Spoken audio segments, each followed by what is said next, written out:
Hi guys, welcome back to my channel. So this is teaching aptitude short notes. जो NET का paper होता है उसमें ये आपका पेपर 1 का एक टॉपिक है। So as I was preparing for NET, so मैं इसके हर टॉपिक के शॉर्ट नोट्स बनाऊंगी। पेपर 2 मेरा साइकोलॉजी है, तो पेपर 2 के भी नोट्स आपको मिल जाएंगे अलग अलग वीडियोस में। सो फर्स्ट यहाँ पे सिर्फ टीचिंग एप्टीट्यूड के बारे में बताऊंगी कुछ। बिफोर स्टार्टिंग जो इस पेज पे लिखा है, जो इस पेज पे मैंने मोस्ट इंपॉर्टेंट चीज़ें लिखी हैं, मतलब कि मेरा क्योंकि टीचिंग बैकग्राउंड है, तो मे बी अगर जिस बच्चे का टीचिंग बैकग्राउंड नहीं है उसके लिए जो मैं आगे बोलूँगी वो अलग हो सकता है, और मे बी आप वो नोट करना चाहो अपार्ट फ्रॉम दिस, क्योंकि मैंने वो यहाँ पे मेंशन नहीं करा है। जैसे टीचिंग ऑब्जेक्टिव्स वगैरह है तो मेरे लिए बहुत ईजी थे, तो इसलिए मैंने वो लिखा नहीं है। अगर आपको लिखना है तो आप जैसे जैसे मैं बोलती जा रही हूँ आप अपने नोट्स बनाते हुए लिख सकते हो, ठीक है। तो सबसे पहले जो टीचिंग एप्टीट्यूड है उसमें टीचिंग का मतलब होता है इंस्ट्रक्ट करना, पढ़ाना, ठीक है। और एप्टीट्यूड का मतलब होता है जिस चीज़ की मदद से या जिस तरह से टीचर अपने बच्चों को पढ़ा रहा है वो आपका टीचिंग एप्टीट्यूड है, ठीक है।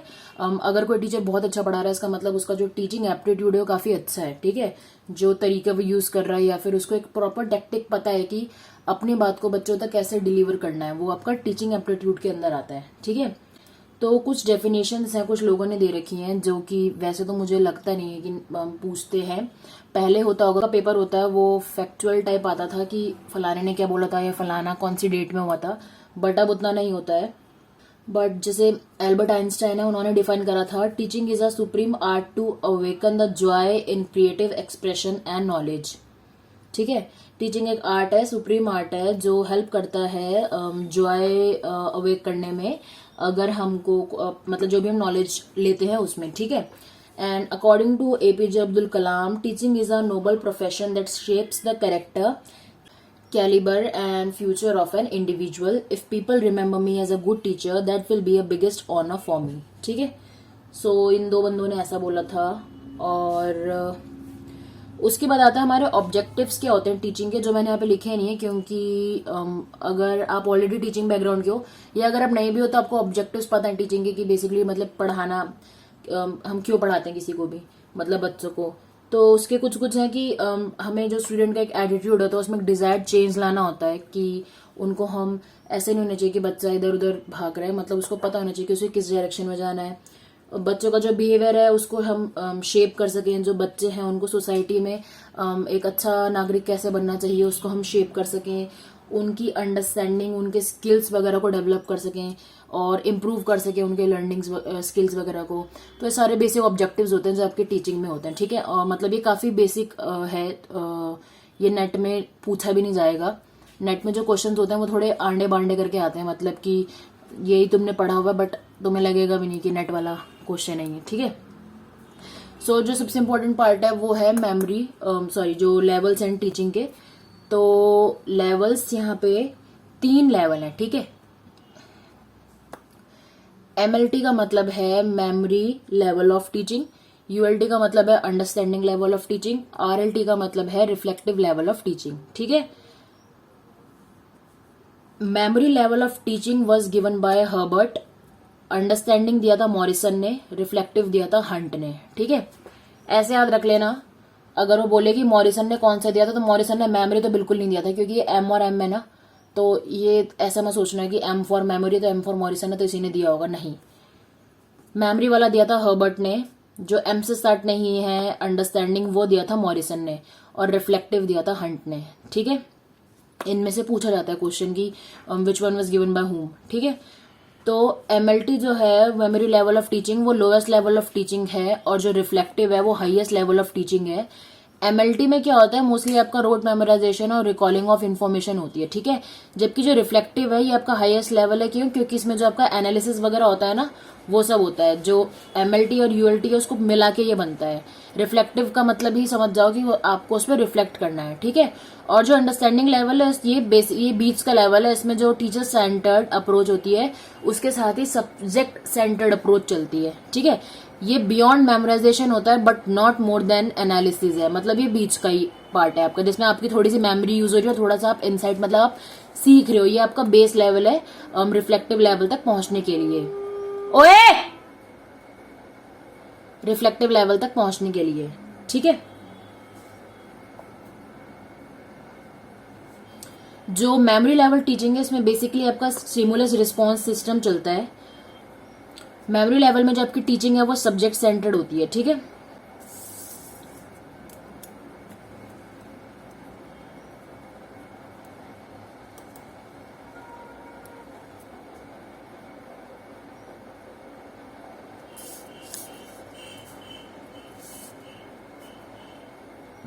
उसके बाद इसमें जो स्ट्रक्चर है ये तीनों के स्टेप्स हैं। तो मेमोरी लेवल टीचिंग में सबसे पहले आपका जो स्टेप है वो है प्रिपरेशन। जो क्वेश्चन पूछने हैं टेस्ट में प्रीवियस नॉलेज टेस्ट करने के लिए, वो आप क्वेश्चन पूछते हो, उनको आप प्रिपेयर करते हो। उसके बाद है आपका एम, आपका जो टॉपिक है आप उसका एम ढूंढने की कोशिश करते हो। फिर है प्रेजेंटेशन, जो आपका बच्चों को आपको पढ़ाना है उसको आप प्रोवाइड करते हो बच्चों को कि वो मतलब आप उनको अपॉर्चुनिटी देते हो कि वो खुद से उसको थोड़ा समझने की, सेल्फ लर्निंग करने की कोशिश करे। फिर है एसोसिएशन। एसोसिएशन का मतलब है जो आपका म्यूचुअल रिलेशनशिप है वो स्टेब्लिश होता है बिटवीन जो आपको बच्चों को पढ़ाना है और जो बच्चा है उसके थॉट प्रोसेस में। फिर है जर्नलाइजेशन, जो आपका लॉज और प्रिंसिपल्स वगैरह हैं वो बच्चों से मिला के आप जर्नलाइज करवाने की कोशिश करते हो, जो उनका बेसिक लाइफस्टाइल है उससे रिलेट करके, जो फ्यूचर में उनका सिचुएशंस आ सकती हैं। फिर है लास्ट आपका एप्लीकेशन, जो आपकी नहीं न्यू लर्न नॉलेज होती है वो जो नए सिचुएशन है आप उसमें अप्लाई करने की कोशिश करते हो, ठीक है। So this is how your memory learning level of teaching works. तो बेसिकली इसमें जो आपका बस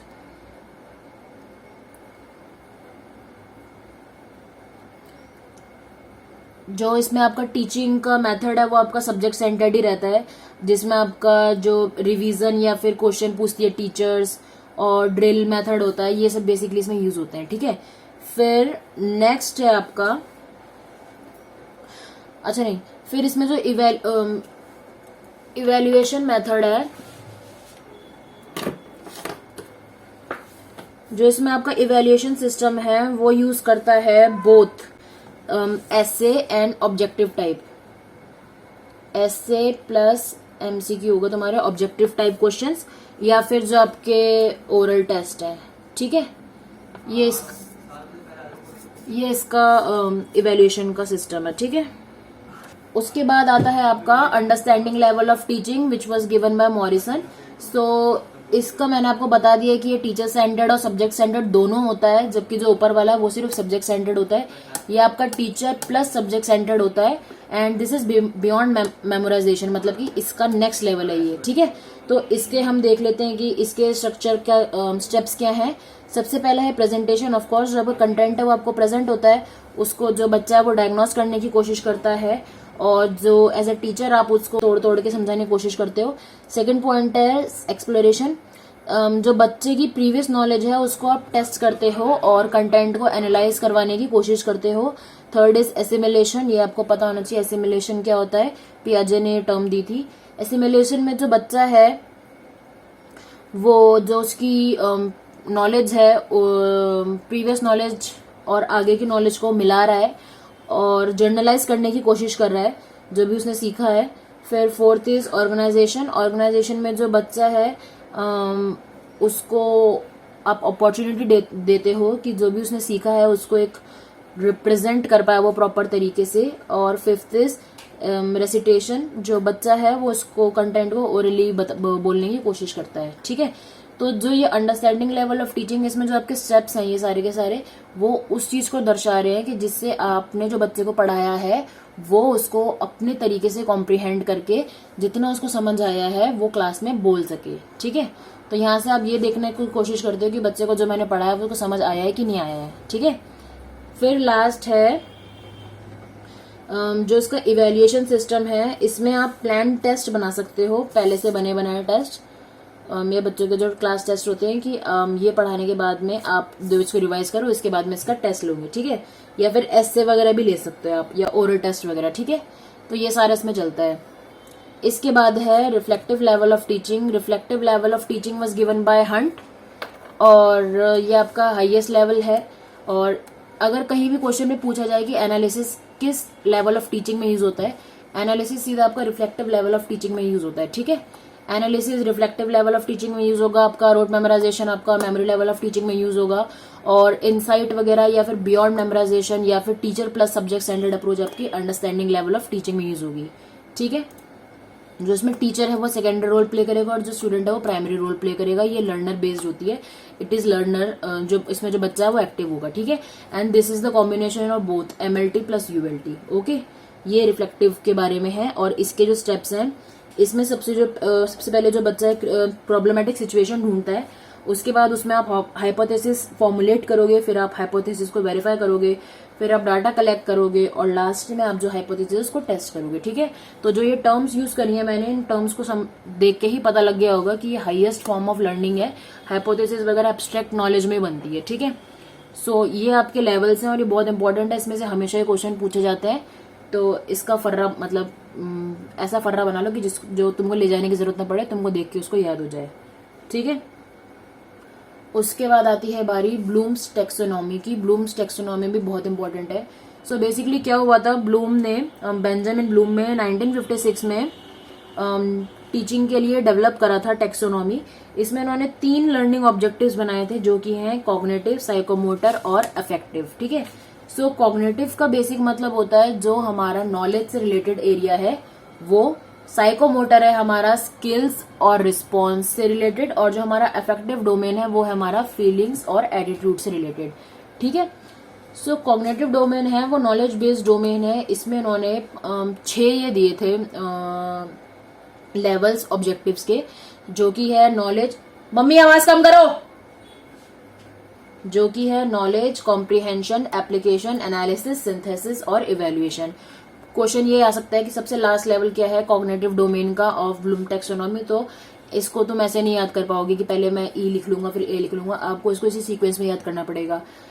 ये केस बन सकता है KCA। सो जो कॉग्निटिव डोमेन है हमारी, इसमें जो नॉलेज है वो बेसिकली आपका कवर करती है जो आपके कॉन्सेप्ट्स है, फैक्ट्स वगैरह हैं, या फिर जो आंसर्स हैं आप उनको उनका बिना मीनिंग समझे आप उनको जब याद कर लेते हो वो आपको नॉलेज में आता है।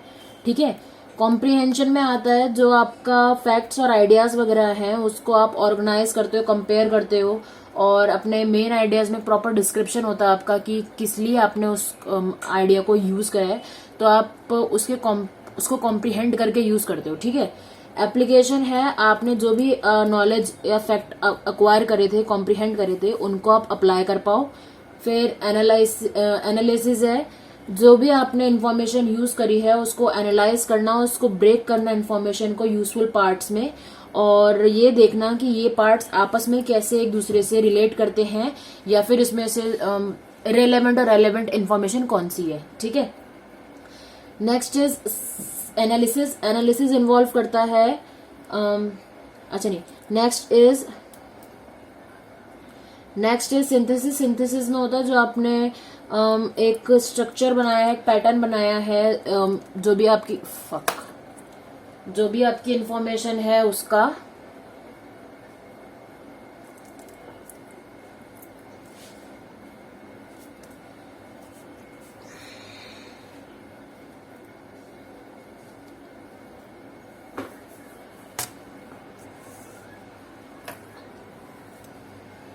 नेक्स्ट इज जो भी आपने सिंथेसाइज करा है, मतलब कि आप एक नया पैटर्न या स्ट्रक्चर बनाते हो जो भी आपने पढ़ा है, इंफॉर्मेशन ली है उसके लिए, और लास्ट में आप उस इंफॉर्मेशन को इवेल्युएट करते हो, उसको वैलिडेट करने की कोशिश करते हो, उसके आसपास में जजमेंट्स ट्राई करते हो। ठीक है, टू चेक कि जो भी आपने नई इंफॉर्मेशन बनाई है, सिंथेसिस करा है जिस इंफॉर्मेशन का भी अभी, वो आपके लिए ठीक है या नहीं है। ठीक है, सो ऐसे आपका जो कॉग्निटिव डोमेन है वो काम करता है। ठीक है, सो यही डोमेन को लॉरेन एंडरसन और डेविड ने दोबारा से लिखा था, रिवाइज करा था। सो उसमें उन्होंने क्या करा था, ये सारे के सारे एक तो कॉन्टिन्यूस में घुसाड़ दिए थे कि ING लगा दिया था हर एक के आगे, remembering, understanding, applying, analysing, evaluating, creating वगैरह। ठीक है, सो इसमें भी वही है, रिमेम्बर का मतलब है कि आपको इन्फॉर्मेशन जो आपने करी है वो आपको याद है, अंडरस्टैंड का मतलब समझ रहे हो, अप्लाई का मतलब अप्लाई कर पा रहे हो आफ्टर अंडरस्टैंडिंग, एनालाइज का मतलब है कि अप्लाई करने के बाद में आप उसको एनालाइज कर पा रहे हो कि कहाँ पे सही लगा है, कहाँ पे गलत लगाया, फिर उसको इवेल्युएट कर रहे हो, और लास्ट में उसको क्रिएट कर रहे हो, मतलब कुछ नया आ रहा है उसमें आपके पास में। ठीक है, सो ये है आपका कॉग्निटिव डोमेन। इसके बाद आपका साइकोमोटर डोमेन आता है। Psychomotor domain action based domain है, मतलब कि जो आपके स्किल्स या आपका जो रिस्पॉन्स है, आपको कैसे रिस्पॉन्स करते हो उस पर जाता है। ठीक है, सो इसमें आपके आएंगे सबसे पहले है इमिटेशन, फिर मैनिपुलेशन, फिर प्रिसीजन, फिर आर्टिकुलेशन, फिर नेचुरलाइजेशन। ठीक है, कहीं कहीं पे जो सीक्वेंस है वो ऐसी भी दे रखी होगी। सबसे पहले आप ऑब्जर्व कर रहे हो, फिर इमिटेट कर रहे हो, प्रैक्टिसिंग, अडेप्टिंग एंड नेचुरलाइजेशन। ये दोनों ही ठीक है, वो अलग अलग नाम से अलग अलग बुक्स वगैरह में चेंज हो जाता है, तो इसीलिए ये जो टर्म्स हैं वो अलग हो जाती हैं।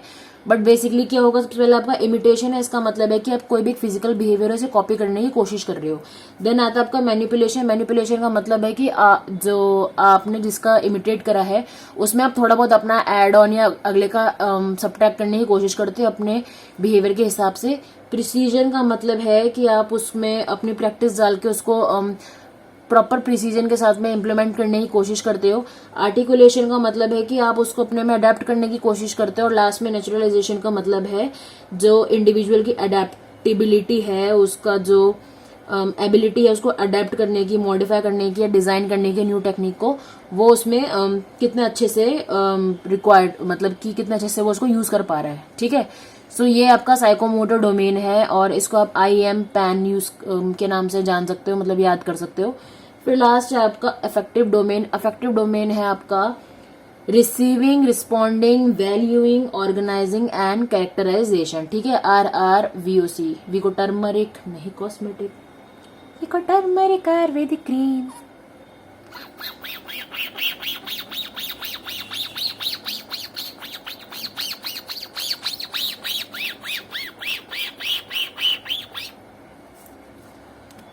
So receiving is about students memory and recognition as well. Responding में आ जाता है participation of student in learning process, ये आपका feelings और आपके attitude से related है। रिस्पॉन्डिंग में आ जाएगा कि बच्चा किस तरह से उसमें रिस्पॉन्ड कर रहा है, पार्टिसिपेट कर रहा है। वैल्यू में आ गया कि जो बच्चा नॉलेज एक्वायर कर रहा है वो कितना वैल्यू करता है उस चीज को। ऑर्गेनाइजेशन है, डिफरेंट वैल्यूज को वो कैसे ऑर्गेनाइज कर रहा है, जो उसको इन्फॉर्मेशन मिल रही है, जो उसको आइडियाज वगैरह मिल रहे हैं वो उन्हें कैसे ऑर्गेनाइज कर रहा है। और लास्ट में कैरेक्टराइजेशन है, जो उस ऑर्गेनाइज नॉलेज को वो कैसे यूज कर रहा है to build his her abstract knowledge. ठीक है, तो ये है बेसिक आपके 3 डोमेन जो ब्लूम्स टैक्सोनॉमी में यूज होते हैं और ये इंपॉर्टेंट है, ये आते हैं पेपर में। ठीक है, फिर है गगने या गेगने गंजे गगने 9 कंडीशन ऑफ लर्निंग। ठीक है, सो गगने और ब्रिग्स मॉडल है, इन दोनों ने 9 पॉइंट्स दिए थे हमको।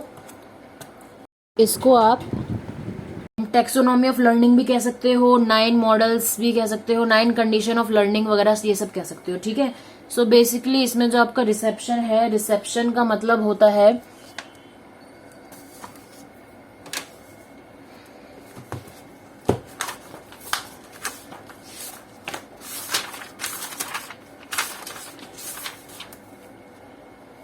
कि जो बच्चा है उसकी आप अटेंशन कैसे गेन कर पाओगे with the use of teaching ads या TLM। एक्सपेक्टेंसी का मतलब होता है जो आपका बच्चा है, इन्फॉर्मेशन स्टूडेंट है, उसको आप बताओ कि वो क्या एक्सपेक्ट कर सकता है पढ़ाई में, मतलब जो वो लर्न करने वाला है वो क्या एक्सपेक्ट करे। रिट्राइवल में है जो आपका न्यू इन्फॉर्मेशन है उसका प्रीवियस नॉलेज टेस्टिंग करके कैसे जोड़ोगे। सिलेक्टिव परसेप्शन का मतलब है जो न्यू इन्फॉर्मेशन है उसको कैसे इफेक्टिव वे में बच्चों को बता पाओगे। सिमेंटिक एनकोडिंग का मतलब है जो न्यू इन्फॉर्मेशन है उसको रिटेन करने के लिए आप क्या चीज यूज। यार हट जा, यार तू हट जा पीछे।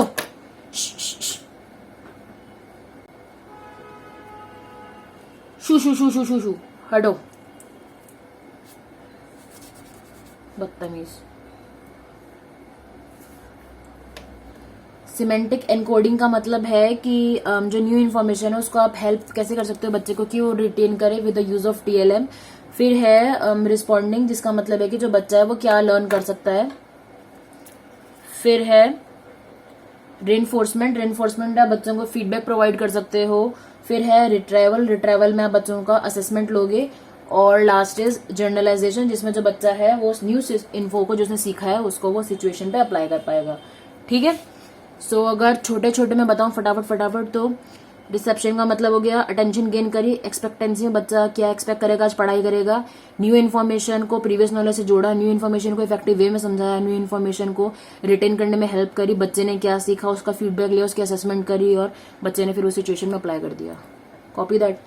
उसके अलावा एजुकेशनल ऑब्जेक्टिव्स भी हैं जो इन्होंने कंडीशनिंग ऑफ लर्निंग में दिए थे, जो है वर्बल, मतलब कि हमारा ऑब्जेक्टिव क्या क्या अचीव होना चाहिए आफ्टर हम बच्चे को पढ़ा चुके हैं। It is verbal information, cognitive skill, intellectual skill, motor skill, attitude वगैरह, ठीक है। तो ये सारा बेसिक है। इसके बाद आते हैं आपके वेरिएबल्स, ठीक है। सो वेरिएबल्स ज्यादा कुछ वो नहीं है, मतलब धुआं लग रहा होगा कि वेरिएबल्स काफी बड़ी चीज है, कुछ भी नहीं है। डिपेंडेंट, इंडिपेंडेंट और इंटरवेनिंग होते हैं।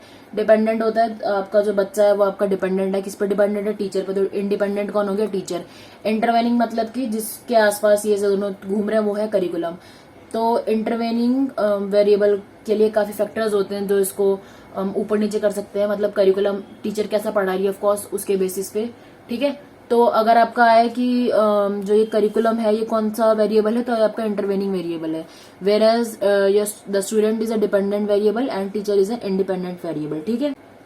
उसके बाद आपके प्रिंसिपल्स हैं ऑफ टीचिंग। तो प्रिंसिपल्स ऑफ टीचिंग वैसे बहुत सारे हो जाएंगे, क्योंकि मतलब आपको ये वर्ड से पता लगेगा। अब जैसे motivation, activity, interest, linking with life, definite, एक aim, recognisation, recognising of individual differences, selection, planning, division, मतलब ये सारे के सारे वर्ड्स जो एक अच्छी टीचिंग से रिलेट करते हैं सारे आपके प्रिंसिपल्स हैं टीचिंग के।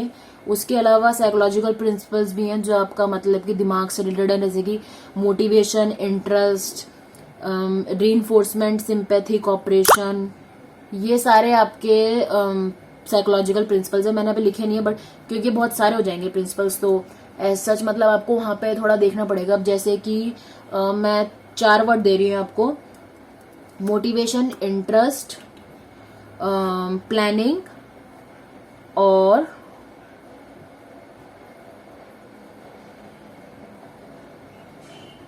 गिविंग लेक्चर, ठीक है। सो वो क्या क्वेश्चन कह रहा है कि मुझे ये बताओ कि इनमें से कौन सा प्रिंसिपल टीचिंग के लिए नहीं है।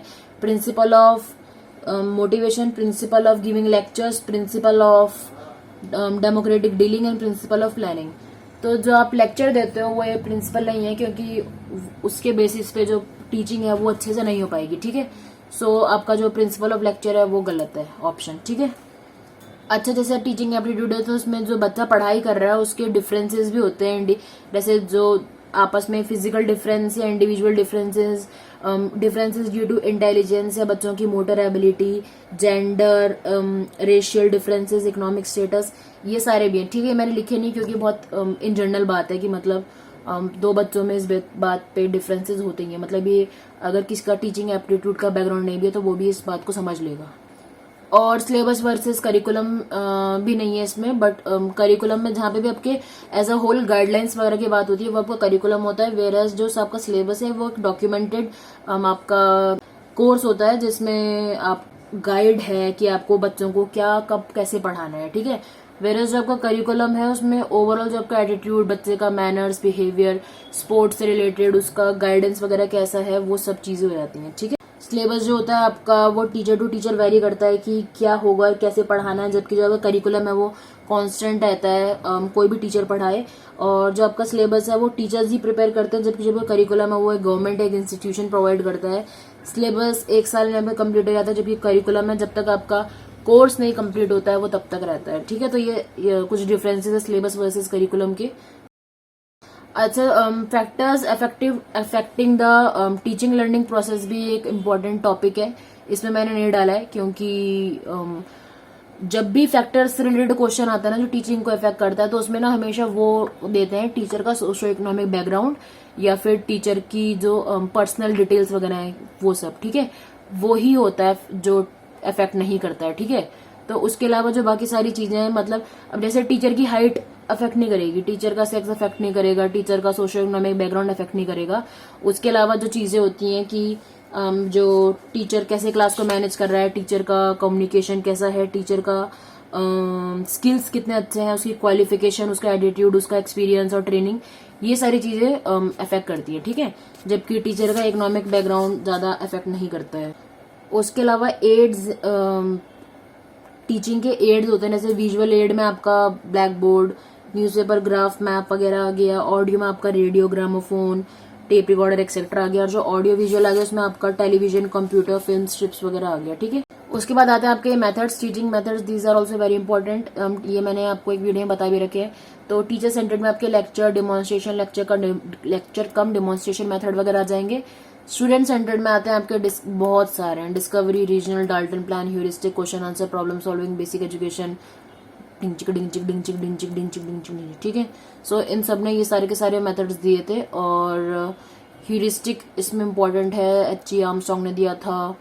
मॉन्टेसरी इंपॉर्टेंट है, प्रोजेक्ट मेथड इंपॉर्टेंट है, ये सारे हैं। ठीक है, सो टीचर सेंटर्ड बेसिकली वो होगा जिसमें फोकस टीचर पे होता है और टीचर एक्टिव होता है, बच्चे पैसिव। स्टूडेंट सेंटर्ड होगा जिसमें बच्चे एक्टिव है और टीचर पैसिव है।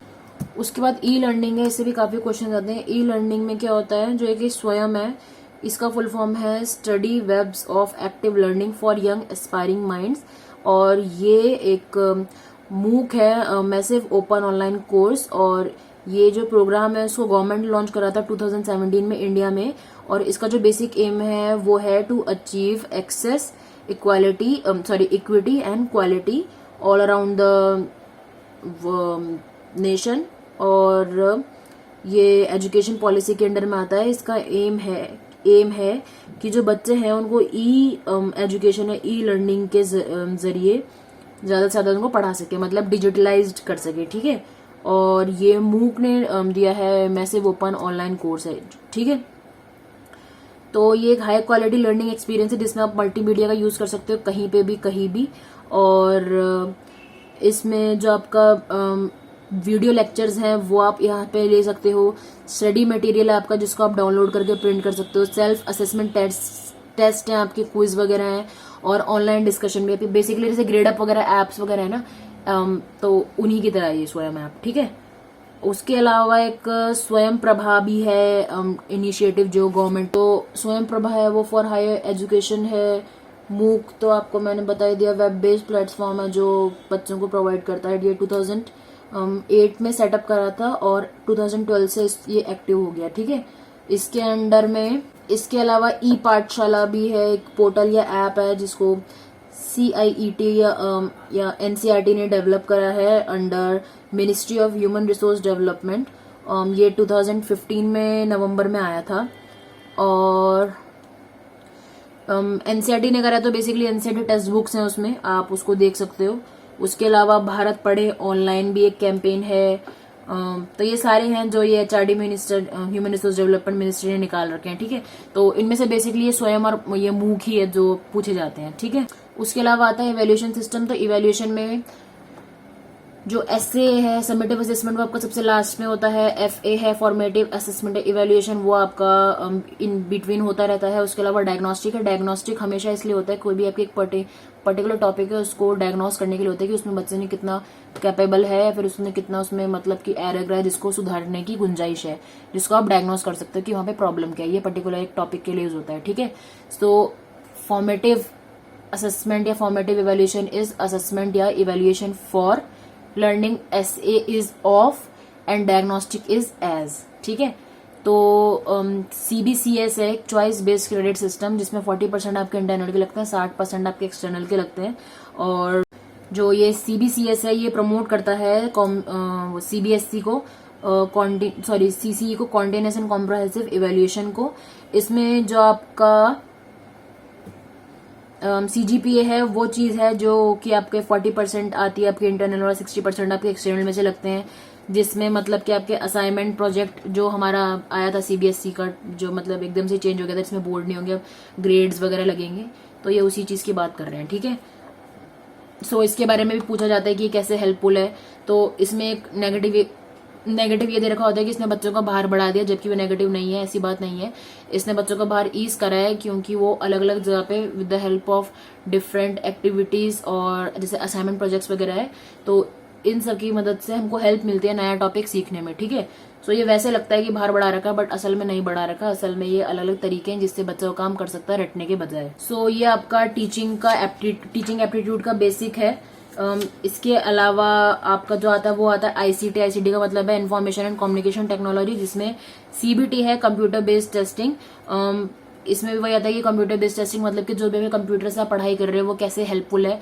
तो कंप्यूटर बेस्ड टेस्टिंग में वही है कि मतलब आपको एरर का ज़्यादा प्रॉब्लम नहीं है, आप वही पन्ने वगैरह बचते हैं, सही आंसर देने में बिल्कुल टाइम नहीं लगाता है, और आप उसमें टाइम लिमिट करके भी आंसर्स देख सकते हो, और पेपर पेंसिल का ज़रूरत नहीं है उसमें, यूज़र फ्रेंडली है, ह्यूमन एरर नहीं होते, बायसेस नहीं है, फ्लेक्सिबिलिटी है, एक्सेसिबिलिटी भी है, कॉस्ट इफेक्टिव है, ये सब चीज़ें। ठीक है, सो यही है आपका टीचिंग एप्टीट्यूड का। इसके अलावा इक्का दुक्का ही होगा जो बाहर से आएगा, अदरवाइज इतना ही आएगा। ठीक है, तो बस नोट्स बनाओ और पढ़ लो। बाय।